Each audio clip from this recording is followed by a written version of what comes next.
नमस्कार, आप देख रहे हैं न्यूज नेशन। आपके साथ मैं हूं सबीना तामंग। देश में 5 राज्यों में आज सियासी महादंगल है और सियासी महादंगल की एक एक पूरी तस्वीर, पूरी खबर के साथ आप तक पहुंचा रहे हैं लगातार। विधानसभा चुनाव वाले राज्यों में आज का दिन बड़ा दिन है। आज सभी 5 राज्यों पश्चिम बंगाल, केरल, असम, तमिलनाडु और पुडुचेरी में वोटिंग की जा रही है। आज केरल, तमिलनाडु, पुडुचेरी में एक ही चरण में सभी सीटों के लिए वोटिंग है, जबकि तीसरे चरण के लिए पश्चिम बंगाल की 30 सीटों पर वोटिंग शुरू हो चुकी है। असम की 40 सीटों पर वोटिंग डाली जा रही है। 86 सीटों के लिए पहले से ही 2 चरणों में वोटिंग हो चुकी है। असम में आज तीसरा और आखिरी दोनों चरण यहां पर मौजूद है, यानी कि आज असम का आखिरी चरण है और पश्चिम बंगाल में तीसरे चरण के लिए 30 सीटों के लिए वोटिंग शुरू हो चुकी है। सुरक्षा के मद्देनजर सभी राज्यों में कड़े इंतजाम, सख्त इंतजाम किए गए हैं। केरल की 140 सीटें जो कि विधानसभा सीटें हैं, वोटिंग यहां पर जारी है। मेट्रोमैन श्रीधरन ने वोट डाला, वो तस्वीर आप तक पहुंचाई। एक बार फिर से वो तस्वीर भी पहुंचाएंगे और ये तस्वीर अपने आपके सामने, जहां अपनी पत्नी के साथ यहां पर वो पहुंचे सुबह सुबह और अपने मत का इस्तेमाल करते हुए गुप्त मतदान किया। देखिए तस्वीर भी इस वक्त आपके सामने मौजूद है। मेट्रोमैन श्रीधरन जिन्होंने अपने मत का इस्तेमाल किया, इस दौरान उनकी पत्नी भी उनके साथ पहुंची। पहले उन्होंने यहां पर वोटिंग करी और उसके बाद देखिए बाहर निकलने की ये तस्वीर आपके सामने। तो 5 राज्यों के विधानसभा चुनाव इस वक्त चल रहे हैं। वोटिंग सुबह सटीक 7 बजे से शुरू हो चुकी है। जिक्र करें तमिलनाडु का तो 234 सीटों के लिए वोटिंग हो रही है। जिक्र करें पश्चिम बंगाल की सियासत का तो 31 सीटों की लिए इस वक्त वोटिंग जारी है। केरल की 140 सीटों के लिए वोटिंग हो रही है तो असम की 126 विधानसभा में से 86 सीटों के लिए वोटिंग हो चुकी है और 40 सीटों के लिए इस वक्त वोटिंग जारी है। केरल की यह तस्वीर है जहां पर 140 सीटों के लिए वोटिंग एक ही चरण में, यानी कि आज के दिन शुरू हो चुकी है 7 बजे की से। और ये 3 तस्वीरें इस वक्त आपके सामने मौजूद है। रजनीकांत भी अपने मत का इस्तेमाल करेंगे। आज उन्हें उनके क्षेत्र से मतदान का ये मौका यहां पर मिला है और साथ ही पी चिदम्बरम भी वोटिंग करेंगे। उनकी वोटिंग की तस्वीर भी इस वक्त आपके सामने मौजूद है। श्रीधरन, जिन्हें मेट्रोमैन कहा जाता है, उन्होंने अपने मत का इस्तेमाल यहां पर किया। कुछ देर पहले वो पहुंचे अपनी पत्नी के साथ। 5 राज्यों में विधानसभा चुनाव की तस्वीरें लगातार सामने आ रही है। हर राज्य के अपने सियासी आंकड़े हैं, अपना सियासी गणित है। पश्चिम बंगाल की सियासत का जिक्र करें तो टीएमसी बीजेपी में कड़ी टक्कर है। महज 3 सीटें पाने वाली बीजेपी 2016 में इस बार टीएमसी को सबसे ज्यादा कड़ी टक्कर के तौर पर नजर आती है। केरल की सियासत का जिक्र करें तो कांग्रेस नेतृत्व वाले यूडीएफ को 47 सीटें पिछली बार मिली थी, एलडीएफ को 91 सीटें मिली थी। बहुमत का आंकड़ा यहां पर 71 है। 140 में से जनाधार नहीं है बीजेपी के पास, लेकिन दक्षिण राज्यों को साधने की कोशिश बीजेपी ने यहां भी जोर शोर से की है। और असम की सियासत का जिक्र करें तो 126 में से आज 40 सीटों के लिए वोटिंग है। बीजेपी की सरकार है, एक बार फिर से सत्ता पाने की कोशिश है। कांग्रेस सत्ता में लौटने के लिए बेचैन नजर आती है। दोनों तरफ से ही जोर शोर से प्रचार प्रसार किया जाता रहा है। और इस वक्त हमारे साथ मेरे तमाम सहयोगी मौजूद है हर राज्य से आप तक आज दिन भर की ये सबसे बड़ी सियासी महादंगल की तस्वीर पहुंचाने के लिए रविकांत हमारे साथ दक्षिण 24 परगना से मौजूद हैं। तापस सेन गुप्ता हमारे साथ पश्चिम बंगाल के अलुबेरिया से मौजूद है। धीरेन्द्र पुंडीर हमारे सहयोगी पश्चिम बंगाल के हुगली से मौजूद है। मोहित राज दुबे की तरफ रुख करें तो असम से मौजूद है वो, और साथ ही श्री प्रपंच हमारे साथ केरल की पूरी सियासत को दिखाने के लिए मौजूद है। आप तमिलनाडु के चेन्नई से यहाँ पर मौजूद हैं। और साथ ही साथ कहा जा सकता है आज 5 राज्यों के लिए जो सियासी महादंगल होने वाला है, कौन कौन से दिग्गज लगातार अपने मत का इस्तेमाल करने के लिए पहुंच रहे हैं, उनकी तरफ हम रुख करेंगे। लेकिन सबसे पहले धीरेन्द्र आपकी तरफ रुख करते हैं। हुगली में इस वक्त आप मौजूद हैं। हुगली जिसे छोड़कर बाकी जो इलाके हैं, बाकी जो क्षेत्र हैं, वहां पर ममता बनर्जी का ज्यादा जोर नजर आता है। सिर्फ हुगली में ही बीजेपी मजबूत नजर आती है। इस बार की सियासी तस्वीर क्या कहती है, पीछे की तस्वीरों को देखते हुए आपसे समझना चाहेंगे। सबीना, ये इस समय बहुत अहम सीट इसलिए है क्योंकि तारकेश्वर की इस सीट पर आपने 2 दिन पहले प्रधानमंत्री की रैली भी देखी थी। 3 दिन पहले यहाँ प्रधानमंत्री नरेंद्र मोदी रैली करने आए थे और तारकेश्वर से स्वप्न दास गुप्ता चुनाव लड़ रहे हैं। स्वप्न दास गुप्ता को डार्क हॉर्स माना जा रहा है। अगर बीजेपी सत्ता में आती है तो बीजेपी के मुख्यमंत्री पद के एक उम्मीदवार के तौर पर भी उनको यहाँ, लेकिन ये सीट इससे पहले बहुत ताकतवर सीट रही है टीएमसी की। वहाँ से 3 बार उनके विधायक रहे और अभी ये रामेंदु एक उन्होंने टिकट बदला है और एक नए शख्स को यहाँ टिकट भी दिया है। लेकिन इस पूरे बदलाव को अगर हुगली का आप देखते हैं तो इसमें लोकसभा चुनाव में काफ़ी बदलाव आ गया था, और जो बीजेपी इस फेज में सबसे ज़्यादा उम्मीद कर रही है वो इसी जगह पर उम्मीद कर रही है। सबीना, इस लंबी लाइनों से आप अंदाज लगा सकते हैं कि कोई भी अपना एक वोट भी खराब नहीं करना चाहता। ये बूथ जितना अंदर है उससे ज़्यादा लंबी लाइनें बाहर की तरफ लगी हुई हैं, यानी रोक कर, क्योंकि अंदर बहुत ज़्यादा भीड़ ना हो जाए इस बात का ख्याल रखा गया है। ये पूरा का पूरा आपको लंबा जो दिखाई दे रहे हैं, हर बूथ पर ये लंबी लाइनें इस बात की तरफ इशारा कर रही हैं कि ये हाई वोटर टर्नआउट का फेज़ होगा। और इस तीसरे फेज़ से एक और बात भी पता चलेगी, क्योंकि पहले दो फेज़ को बीजेपी के लोकसभा चुनाव के बाद बने हुए गढ़ में हुए चुनाव को माना जा रहा था।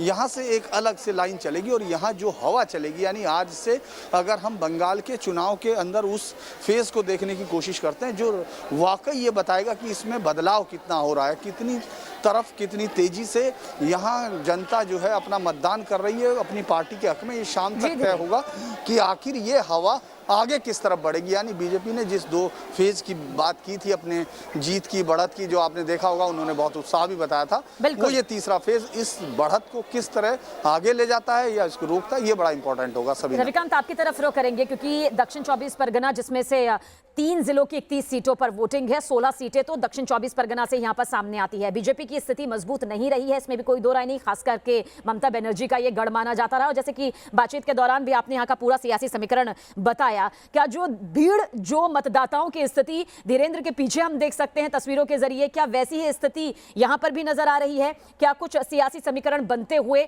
पीछे की तस्वीरें हम चाहेंगे आप दर्शकों तक जरूर पहुंचाएं। बिल्कुल शबीना, सबसे पहले तस्वीर दिखाते हैं और उसके बाद इस इलाके का जो राजनीतिक समीकरण है उस पर बात करते हैं। तस्वीरों में देखिए, कोविड नियमों का पालन कराते हुए यहाँ पर जो मतदान की प्रक्रिया है वो चल रही है। यहाँ पर सारे मतदाताओं को रोका गया है क्योंकि अगली जो लाइन है उनमें सबको सैनिटाइज किया गया है, उनको यहाँ पर ग्लव्स दिए गए हैं और उसके बाद एक एक करके सैनिटाइज करके लोगों को अंदर भेजा जा रहा है। जहाँ तक पश्चिम बंगाल के मतदाताओं की बात है शबीना, आप देखिए सुबह से ही 7 बजे से बहुत सारे लोग गेट के बाहर हैं और कुछ लोगों को गेट के अंदर लिया गया है ताकि किसी भी प्रकार से यहाँ पर जो कोविड प्रोटोकॉल है वो ना टूटे। अब यहाँ के सियासी समीकरण की बात करते हैं तो 2016 में जब विधानसभा के चुनाव हुए थे तो इस फेज की 30 सीटों में से भारतीय जनता पार्टी के हिस्से में एक भी सीट नहीं आई थी। ऐसे में 30 में से 26 से 27 सीटें जो है वो टीएमसी के पास थी। तो आप यकीन लगा सकते हैं कि कितना स्ट्रांग होल्ड है साउथ 24 परगना में टीएमसी का। लेकिन बीजेपी चाहती है कि जो तीसरा और चौथा फेज है वहां पर किस प्रकार से मोमेंटम को बरकरार रखा जाए, इसलिए बीजेपी ने अपनी पूरी ताकत लगा रखी है। और इस फेज में अगर वो कुछ सीटें हासिल करती है तो वो टीएमसी का नुकसान होगा, क्योंकि पहले और दूसरे फेज में जो जानकारी मिल रही है उसमें बीजेपी बढ़त बनाने में कामयाब रही है। इसलिए ये तीसरा और चौथा चरण डिसाइड करेगा कि पश्चिम बंगाल की सियासत जो है किस पार्टी की तरफ रुख करने जा रही है, क्योंकि पहले दो फेज में अनुमान लगाया जा रहा है कि बीजेपी ने बढ़त बनाई है, लेकिन तीसरे और चौथे फेज में जहां पर चुनाव होने जा रहे हैं शबीना, वो टीएमसी का स्ट्रांग होल्ड है, क्योंकि लेफ्ट और कांग्रेस पार्टी बहुत ज्यादा लड़ती हुई दिखाई नहीं दे रही है। ऐसे में अगर यहां पर ममता बनर्जी वापसी करती हैं तो बाकी के बचे चुनाव जो हैं वो और ज्यादा दिलचस्प हो जाएंगे। और बिल्कुल, और जो बहुत अहम बात आपने यहाँ पर कही है कि लेफ्ट और कांग्रेस का वो समीकरण नजर नहीं आया जिससे उम्मीद की जा रही थी, और जब तक बीजेपी पूरी तरह से अपनी ताकत झोंकती नजर नहीं आ रही थी तब तक यही लग रहा था कि टीएमसी को कड़ी टक्कर कांग्रेस और लेफ्ट की तरफ से मिलेगी। लेकिन उनकी जो सियासी तस्वीर यहाँ पर नजर आई वो उतनी मजबूती के साथ नहीं दिखाई दी जिसकी उम्मीद खुद यहाँ की जनता ने भी की थी। चलिए आपकी तरफ इस सवाल को लेकर भी हाजिर होंगे, हमारे साथ मोहित राज दुबे भी मौजूद है, आप असम के दिसपुर में मौजूद है। असम में मोहित, 40 सीटों के लिए ये वोटिंग यहाँ पर हो चुकी है, 86 सीटों के लिए वोटिंग की कवरेज हमने यहां पर जोर शोर से की थी। इस बार की जो ये 40 सीटें हैं उसका समीकरण क्या कुछ यहां पर कहता है, क्योंकि असम की सियासत के लहजे से मुस्लिम समुदाय यहां पर ज्यादा हावी रहा है, वो यहां पर हार जीत यहां पर तय करता है, और इसलिए यही वजह है कि सत्ताधारी बीजेपी और कांग्रेस के साथ जो दल जुड़े हुए हैं उन्होंने मुस्लिम प्रत्याशियों को आमने सामने भी उतारा है। इस समीकरण को समझते हुए आपसे तस्वीर समझना चाहेंगे यहां की।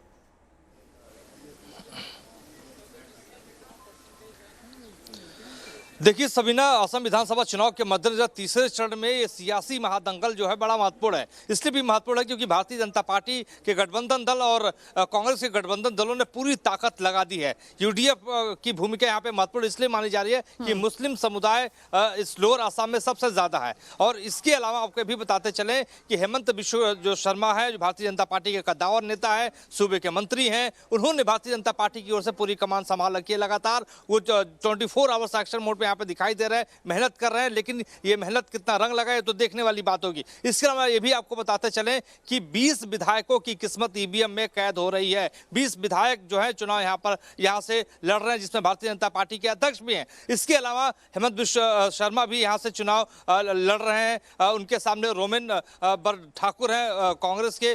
तो देखने वाली बात यही होगी किस रूप में जो है चुनाव जो है भारतीय जनता पार्टी और कांग्रेस के बीच में टक्कर होता है। इसके अलावा आपको भी बताते चले कि जो कांग्रेस का गठबंधन रहा है, उस गठबंधन में 6 दल रहे हैं और 6 दलों का जो होल्ड है, ये कहा जा रहा है कि तीसरे चरण में सबसे ज्यादा है, जो 40 विधानसभा सीटों पर भी मतदान हो रहा है। तो उस गठबंधन की चिंताओं को देखते हुए खासतौर पर आपको बताते कि कांग्रेस ने भी पूरी मजबूती की थी कि एकजुटता बनी रहे, लेकिन भारतीय जनता पार्टी की ओर से कद्दावर नेताओं की जो है यहाँ पे फौज दिखाई दे रही है। लगातार वो मेहनत कर रहे हैं और जो 40 सीटें हैं ये रुख तय करेगा, दिशा तय करेगा और जो है कि किस रूप में जो है असम के भीतर सरकार बनेगी, किसकी बनेगी। बिल्कुल, और निचले इलाकों में जो ये वोटिंग हो रही है, क्योंकि मुस्लिम मतदाताओं का यहाँ पर जोर भी रहा है, वो यहाँ पर जीत हार यहाँ पर तय करते हैं, इसलिए बहुत ज्यादा अहम हो जाती है। आप सभी हमारे साथ बने रहिएगा, आपसे और तस्वीरों को समझने के लिए हाजिर होंगे, लेकिन इस वक्त की बड़ी खबर आप तक पहुंचा रहे हैं। प्रधानमंत्री नरेंद्र मोदी ने रिकॉर्ड मतदान की अपील की है। उन्होंने कहा है कि बढ़ चढ़कर आप अपने मत का इस्तेमाल करें। युवाओं से बढ़ चढ़कर वोट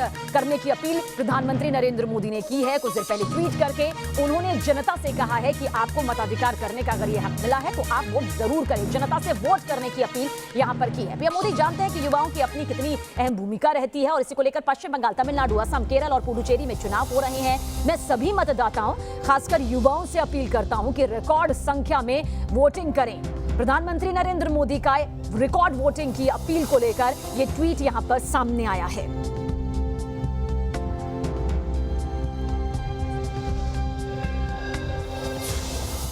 और तपस सेन गुप्ता हमारे साथ इस वक्त ज्यादा जानकारी के लिए बने हुए हैं। तपस, क्या कुछ कहेंगे? कुछ देर पहले यानी कि देर रात आपने बताया जिस तरह से टीएमसी नेता दिलीप घोष के घर से ईवीएम मशीन, वीवीपैट मशीन बरामद की गई, उसके बाद स्थानीय लोगों का हंगामा यहां पर बरपा। क्या कुछ इस वक्त की स्थिति बनी हुई है और किस तरह से पुलिस की टीम, किस तरह से सियासी ये जो टीम सामने आती है अमूमन ऐसे मामलों के बाद, वो इस पूरे मामले पर अपना रिएक्शन दे रही है?